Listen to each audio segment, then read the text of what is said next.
इस बार 8 दिनों का नवरात्र 10 साल बाद बना खास संयोग। कलश स्थापना करते समय भूल कर भी मत करना ये काम। नमस्कार भक्तों, राधे राधे, जय श्री कृष्ण, जय माँ दुर्गा। कलश स्थापना करते समय बिल्कुल भी मत करना ये काम, वरना जिंदगी हो जाएगी नर्क। प्रिय भक्तों, हिंदू धर्म में नवरात्रि के पावन पर्व का बड़ा ही विशेष महत्व होता है। पंचांग के अनुसार प्रत्येक साल में कुल 4 बार नवरात्रि का पावन पवित्र पर्व आता है, जिसमें 2 गुप्त नवरात्रि होती है। वहीं गुप्त नवरात्रि को तंत्र साधना के लिए सबसे अच्छा माना जाता है। साथ ही अन्य 2 नवरात्रि को चैत्र और शारदीय नवरात्रि कहा जाता है, जिनका हिंदू धर्म में बड़ा ही विशेष महत्व होता है।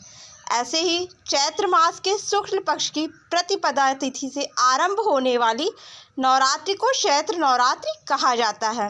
चैत्र मास के शुक्ल पक्ष की प्रतिपदा तिथि से हिंदू धर्म को नववर्ष का आरंभ होता है। नवरात्रि का यह शुभ पर्व 9 दिनों तक का होता है और 9 दिनों तक पड़ने वाली इस नवरात्रि में माँ दुर्गा के 9 स्वरूपों की विधिवत पूजा अर्चना करने का विधान है।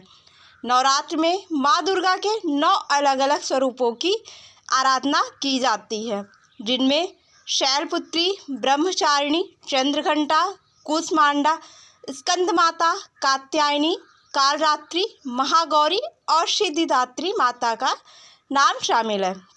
नवरात्रि की इस शुभ अवधि में माता रानी का भव्य तरीके से स्वागत किया जाता है और उनकी महिमा का गुणगान किया जाता है।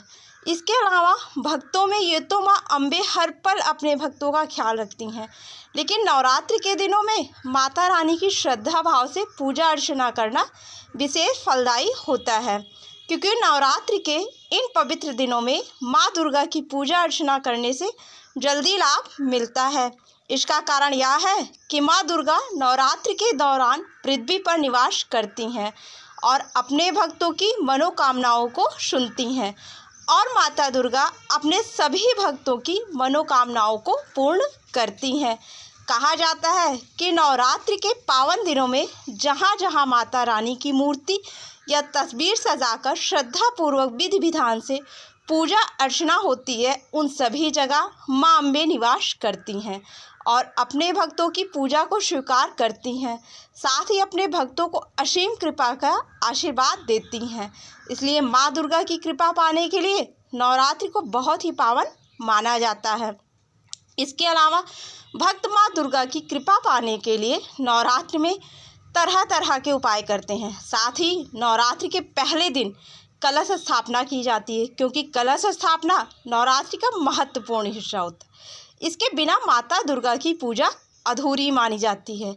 ऐसे में माता दुर्गा की कृपा पाने के लिए आपको नवरात्रि में कलश स्थापना ज़रूर करनी चाहिए, लेकिन कलश स्थापना करते समय आपको कुछ बातों का विशेष रूप से ध्यान रखना चाहिए, क्योंकि बहुत से लोग कलश स्थापना करते समय कुछ ऐसी गलतियां कर देते हैं जिसकी वजह से उनको माता दुर्गा की कृपा प्राप्त नहीं होती, जिससे उनको नवरात्र में पूजा पाठ करने का फल भी प्राप्त नहीं होता, जिससे कि साधक को जीवन में शुभ परिणाम की जगह अशुभ परिणाम देखने को मिलते हैं।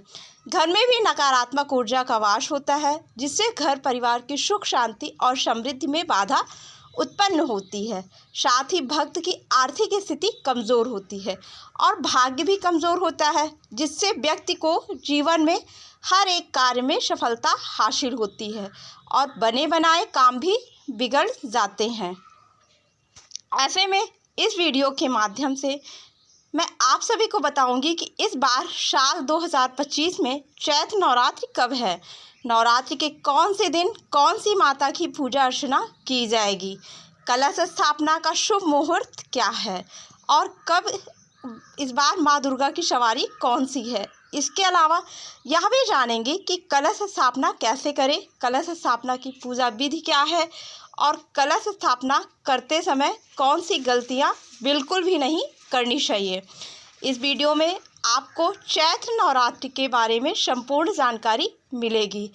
इस वीडियो को देखने के बाद आपको कोई और वीडियो देखने की ज़रूरत नहीं पड़ेगी, इसलिए वीडियो को अंत तक ज़रूर देखना, क्योंकि अधूरे ज्ञान का कोई फ़ायदा नहीं होता। जीवन में असफलता ही हासिल होती है।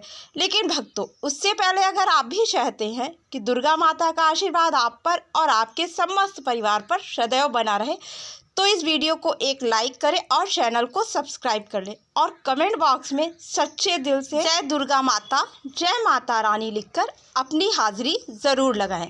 तो चलिए प्रिय भक्तों, सबसे पहले जानते हैं कि इस साल 2025 में चैत्र नवरात्रि कब से शुरू होंगे और इसका समापन कब होगा।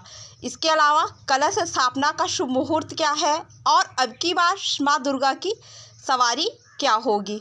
तो प्रिय भक्तों, आप सभी को बता दें कि चैत्र नवरात्र की शुरुआत चैत्र माह के शुक्ल पक्ष की प्रतिपदा तिथि से होती है। ऐसे में इस साल 2025 में चैत्र नवरात्र की शुरुआत 30 मार्च से हो रही है। साथ ही इस बार माँ जगदम्बे की पूजा सर्वार्थ सिद्ध योग में होगी, क्योंकि 29 मार्च को शाम 4:32 पर चैत्र नवरात्र की प्रतिपदा तिथि शुरू हो रही है और यह तिथि 30 मार्च को दोपहर 12:45 तक रहेगी। उदया तिथि के अनुसार 30 मार्च को ही चैत्र नवरात्र की शुरुआत होगी और इसी दिन कलश स्थापना की जाएगी। वहीं 7 अप्रैल को चैत्र नवरात्रि का समापन हो जाएगा और इस दिन रामनवमी भी मनाई जाएगी। इसके अलावा भक्तों, आप सभी को बता दें कि कलश स्थापना का शुभ मुहूर्त 30 मार्च को सुबह 6:13 से 10:22 तक रहेगा। साथ ही दोपहर 12:01 से 12:50 तक अभिजीत मुहूर्त भी है। ऐसे में इन दोनों मुहूर्तों में कलश स्थापना करना मनोवांछित फल प्रदान करने वाला माना जाता है और आपको माँ भगवती का आशीर्वाद प्राप्त होगा, जिससे आपको जीवन में शुभ परिणाम देखने को मिलेंगे और जीवन में सकारात्मक ऊर्जा का संचार होगा। इसके अलावा भक्तों, आप सभी को बता दें कि चैत्र नवरात्र में रवि योग और सर्वार्थ सिद्ध योग का अद्भुत संयोग बन रहा है। चैत्र नवरात्र के पहले दिन इंद्र योग और रेवती नक्षत्र का संयोग भी रहेगा। साथ ही इस साल चैत्र नवरात्र की शुरुआत का दिन रविवार होगा, इसलिए माँ दुर्गा इस बार चैत्र नवरात्र में हाथी पर आएंगी और हिंदू धर्म में देवी दुर्गा की सवारी का विशेष महत्व होता है और इस बार उनका हाथी पर सवार होना विशेष शुभ संकेत माना जा रहा है, क्योंकि भक्तों, हाथी को भारतीय संस्कृति में सुख, शांति, समृद्धि का प्रतीक माना जाता है। साथ ही यह समय देश में शांति और समृद्धि का आगमन लेकर आएगा। तो भक्तों, उम्मीद करती हूँ कि आप सभी को यह पता चल गया होगा कि इस साल 2025 में चैत्र नवरात्रि का शुभ पावन पर्व कब मनाया जाएगा और कलश स्थापना का शुभ मुहूर्त क्या है। आइए अब जानते हैं कि चैत्र नवरात्रि में कलश स्थापना कैसे करें और कलश स्थापना करने की विधि क्या है। नंबर 1, सही मुहूर्त। प्रिय भक्तों, कलश स्थापना के लिए सबसे महत्वपूर्ण है शुभ मुहूर्त का चयन करना। ऐसे में शास्त्रों के अनुसार ब्रह्म मुहूर्त, अभिजीत मुहूर्त या फिर चौघड़िया के शुभ समय में कलश स्थापना करना अत्यंत फलदायी माना जाता है। इसके अलावा यदि प्रतिपदा तिथि 2 दिनों तक हो, तो जिस दिन सूर्योदय के समय प्रतिपदा हो, उस दिन घट स्थापना करना बेहद ही शुभ माना जाता है। ऐसे में आपको इस बात का विशेष रूप से ध्यान रखना चाहिए कि कलश स्थापना शुभ मुहूर्त में ही करें। ऐसा करने से आपको माँ दुर्गा की विशेष कृपा प्राप्त होगी और आपको नवरात्रि में पूजा पाठ करने का पूर्ण फल प्राप्त होगा। नंबर 2, शुद्धता और स्वच्छता। प्रिय भक्तों, हिंदू धर्म में किसी भी शुभ कार्य को करने से पहले, चाहे फिर आप पूजा पाठ कर रहे हो या फिर कुछ और कर रहे हो, शुद्धता का विशेष रूप से ध्यान रखना आवश्यक होता है। ऐसे में नवरात्रि की प्रतिपदा तिथि पर कलश स्थापना करने से पहले पूरे घर की अच्छे से सफाई करें और विशेष रूप से उस स्थान को शुद्ध करें जहां पर आप घट स्थापना करने वाले हैं। आप जहां पर कलश स्थापना कर रहे हैं उस जगह को गंगा जल से शुद्ध करना अत्यंत आवश्यक होता है, क्योंकि गंगा जल में पवित्रता और सकारात्मक ऊर्जा होती है। ऐसे में आपको स्नान करने वाले पानी में गंगा जल डालकर स्नान करना चाहिए। स्वच्छ वस्त्र धारण करें, साथ ही महिलाएं लाल या पीले वस्त्र धारण करें क्योंकि ये देवी दुर्गा का प्रिय रंग माना जाता है। ऐसा करने से माँ दुर्गा अत्यंत प्रसन्न होती हैं और साधक के अन्न धन के भंडार भर देती हैं। नंबर 3, उचित स्थान। जी हाँ भक्तों, कलश स्थापना के लिए स्थानों का चयन भी अत्यंत महत्वपूर्ण होता है क्योंकि यह भी महत्वपूर्ण होता है कि आप कलश स्थापना किस दिशा में कर रहे हैं, किस स्थान पर कर रहे हैं। ऐसे में आपको इस बात का विशेष रूप से ध्यान रखना चाहिए कि वास्तुशास्त्र और धार्मिक मान्यताओं के अनुसार पूजा स्थल को उत्तर पूर्व दिशा में रखना सबसे शुभ माना जाता है। उत्तर पूर्व दिशा को ईशान कोण भी कहा जाता है, जो सकारात्मक ऊर्जा को आकर्षित करता है। ऐसे में यदि घर में मंदिर है तो कलश को मंदिर में स्थापित करें, अन्यथा उत्तर पूर्व दिशा यानी ईशान कोण में एक स्वच्छ और शांत स्थान पर चौकी रखकर स्थापना करें। ऐसा करने से घर में सकारात्मक ऊर्जा का संचार होगा। नंबर 4, पूजन सामग्री। प्रिय भक्तों, कलश स्थापना के लिए कुछ आवश्यक पूजन सामग्रियों की आवश्यकता होती है क्योंकि इन सामग्रियों के बिना कलश स्थापना अधूरी मानी जाती है। इन पूजा में सामग्री में तांबा, पीतल या मिट्टी का कलश, गंगा जल, आम के पत्ते, नारियल, मौली, सुपारी, चावल, दूर्वा, सिक्का, हल्दी, कुमकुम, पुष्प, पंचामृत आदि प्रमुख हैं। कलश में गंगा जल भरने से कलश पवित्र हो जाता है और उसमें सकारात्मक ऊर्जा का संचार हो जाता है। लेकिन आपको इस बात का ध्यान रखना चाहिए कि आम के पत्तों को कलश के चारों ओर इस प्रकार लगाएं कि उनका मुंह बाहर की ओर निकला रहे। ऐसा करने के बाद नारियल को लाल कपड़े में लपेटकर मौली बांधें और उसे कलश के ऊपर रखें। लेकिन यह कार्य करते हुए शुद्धता का विशेष रूप से ध्यान रखना चाहिए, नहीं तो आपको शुभ परिणाम की जगह अशुभ परिणाम देखने को। नंबर 5, जौ। प्रिय भक्तों, कलश स्थापना करने के दौरान जौ बोने की परंपरा भी अत्यंत महत्वपूर्ण होती है। इसके बिना पूजा अर्चना करने का फल प्राप्त नहीं होता। आप इस गलती की वजह से माँ दुर्गा की कृपा से भी वंचित रह सकते हैं, जिससे आपको जीवन में अशुभ परिणाम देखने को मिलेंगे। ऐसे में नवरात्र की प्रतिपदा तिथि के दौरान पूजा स्थल पर मिट्टी की परात में स्वच्छ मिट्टी डालें और उसमें जौ के बीज बो दें। साथ ही इन जौ को प्रतिदिन जल अर्पित करें और आपको विशेष रूप से यह ध्यान रखना है कि यह सूखने ना पाए। इसके अलावा नवरात्र के 9 दिनों में यह जौ अंकुरित होकर बढ़ते हैं। यह शुभता और उन्नति का प्रतीक माने जाते हैं। यह भी मान्यता है कि जौ बढ़ने की गति से घर की सुख समृद्धि और सुख शांति का अंदाज़ा लगाया जा सकता है। ऐसे में यदि जौ हरे भरे और लंबे होते हैं तो अत्यंत शुभ संकेत होता है क्योंकि हरे भरे जौ जीवन में सकारात्मक ऊर्जा लेकर आते हैं और यह माँ दुर्गा की कृपा दिलाने में सहायक होते हैं। नंबर 6, देवी की मूर्ति। जी हाँ भक्तों, कलश स्थापना के बाद माता दुर्गा की मूर्ति या चित्र को पूजा स्थल पर श्रद्धापूर्वक विधि विधान से स्थापित करें। फिर देवी को लाल चुनरी, फूल, माला और आभूषण अर्पित करें। साथ ही माँ दुर्गा को लाल रंग के फूल अर्पित करें क्योंकि माता को लाल फूल अति प्रिय होते हैं, इसलिए उन्हें लाल गुड़हल या गुलाब के फूल अर्पित करें। इसके अलावा अगर आप अखंड ज्योति जलाना चाहते हैं तो उसे 9 दिनों तक जलाए रखें, लेकिन ध्यान रहे कि यह बीच में बुझ ना पाए, वरना यह आपके लिए अशुभ साबित हो सकता है। तो भक्तों, यह थी कलश स्थापना करने की विधि। चलिए अब जानते हैं कि कलश स्थापना करते समय कौन सी गलतियां भूलकर भी नहीं करनी चाहिए।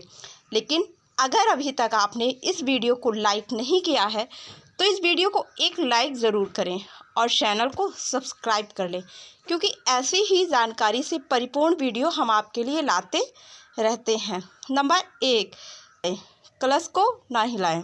जी हाँ भक्तों, कलश स्थापना करने के बाद उसे अपने स्थान से बार बार हिलाना या इधर उधर करना अशुभ माना जाता है, क्योंकि एक बार जब कलश स्थापित कर दिया जाए तो उसे 9 दिनों तक उसी स्थान पर स्थिर रहना चाहिए, उसे हिलाना नहीं चाहिए। ऐसे में कलश को बार बार छूने या स्थानांतरित करने से उसकी पवित्रता भंग हो सकती है और पूजा का प्रभाव कम हो सकता है। साथ ही माँ दुर्गा भी नाराज हो सकती हैं, जिससे आपका भाग्य कमज़ोर हो सकता है और आपके बने बनाए कार्य भी बिगड़ सकते हैं। नंबर 2, गलत मुहूर्त में कलश की स्थापना। प्रिय भक्तों, कलश स्थापना का समय निश्चित रूप से शुभ मुहूर्त में ही करना चाहिए, क्योंकि कलश स्थापना करने के लिए शुभ मुहूर्त सबसे उत्तम माना जाता है। शुभ मुहूर्त में कलश स्थापना करने से माँ दुर्गा भी अत्यंत प्रसन्न होती हैं और साधक को अपनी असीम कृपा का आशीर्वाद देती हैं। ऐसे में यदि कोई व्यक्ति शुभ मुहूर्त में कलश ना करके अशुभ मुहूर्त में कलश स्थापना करता है तो शुभ परिणाम की जगह अशुभ परिणाम देखने को मिलते हैं। बने बनाए कार्य भी बिगड़ जाते हैं और भाग्य भी कमज़ोर होता है। साथ ही साधक की आर्थिक स्थिति भी कमज़ोर होती है, जिससे उस साधक को जीवन में आर्थिक तंगी जैसी समस्याओं का सामना करना पड़ता है और जीवन दुर्भाग्य में बदल सकता है। नंबर 3, कलश का जल। प्रिय भक्तों, कलश में भरा गया जल पवित्र होता है और इसे पूजा के दौरान छूते समय विशेष सावधानी बरतनी चाहिए। ऐसे में किसी भी अशुद्ध हाथ से कलश को न छुएं, इसके जल को गंदा ना करें। साथ ही इस बात का ध्यान रखें कि कलश में अशुद्ध जल ना भरें। यदि गलती से कलश का जल अशुद्ध हो जाता है तो इसे बदलकर नया गंगा जल डालें और पुनः पूजा करें। ऐसे में नवरात्रि के अंत में इस जल को किसी पवित्र स्थान, तुलसी के पौधे, पीपल के वृक्ष या नदी में विसर्जित करना चाहिए। ऐसा करने से घर परिवार पर माँ दुर्गा की कृपा बनी रहती और साधक की आर्थिक स्थिति मजबूत होती है, जिससे साधक को जीवन में आर्थिक तंगी जैसी समस्याओं का सामना नहीं करना पड़ता। नंबर 4, खंडित सामग्री। जी हाँ भक्तों, कलश स्थापना में उपयोग होने वाली सभी पूजन सामग्री शुद्ध होनी चाहिए।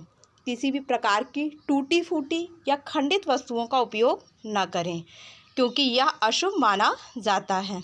यदि पूजा में टूटा हुआ कलश, फटा हुआ नारियल, सूखे या मुरझाए हुए फूल या खराब सुपारी का उपयोग किया गया तो यह पूजा को निष्फल कर सकता है, जिससे माँ दुर्गा नाराज हो सकती हैं और आप माँ दुर्गा की कृपा से वंचित रह सकते हैं।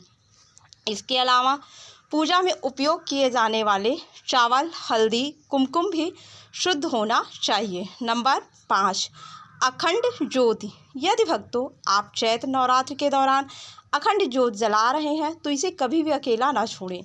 इसे हमेशा सुरक्षित स्थान पर रखें।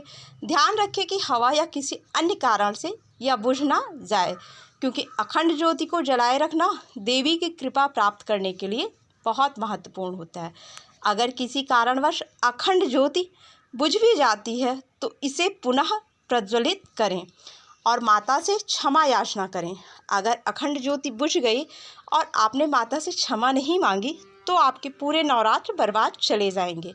आपको नवरात्र में पूजा पाठ करने का फल प्राप्त नहीं होगा, बल्कि आपको जीवन में अशुभ परिणाम देखने को मिलेंगे और आपको जीवन में हर एक कार्य में असफलता हासिल होगी। नंबर 6, जूते और चप्पल। प्रिय भक्तों, आप सभी को बता दें कि कलश स्थापना के बाद पूजा स्थल को पूरी तरह से पवित्र और स्वच्छ रखना आवश्यक होता है। कई बार लोग भूलवश पूजा स्थल के पास जूते चप्पल पहनकर चले जाते हैं, जो कि अशुद्धि का प्रतीक है। इससे पूजा स्थल की पवित्रता भंग हो जाती है और देवी की कृपा बाधित हो सकती है। ऐसे में पूजा स्थल में हमेशा नंगे पैर जाएं और वहाँ की साफ सफाई का पूरा ध्यान रखें, क्योंकि माता लक्ष्मी भी वहीं पर वास करती हैं जहाँ पर साफ सफाई और शुद्धता रहती है। इसलिए आपको इस बात का विशेष रूप से ध्यान रखना चाहिए। नंबर 7, कलश का मुंह। प्रिय भक्तों, आप सभी को बता दें कि कलश का मुंह कभी भी खुला नहीं रखना चाहिए, उसे किसी चीज़ से ढक देना चाहिए। अगर आपने कलश को किसी ढक्कन से ढकाया तो उसे चावलों से भर दें, उसके बीचों बीच एक नारियल भी रखें, लेकिन ध्यान रहे कलश का मुंह खुला ना रखें, वरना दुर्गा माता आपसे नाराज़ हो जाएंगी और आपको नवरात्रि में पूजा पाठ करने का फल प्राप्त नहीं होगा और आपको माता दुर्गा के क्रोध का सामना भी करना पड़ सकता है। नंबर 8, कलश के ऊपर नारियल।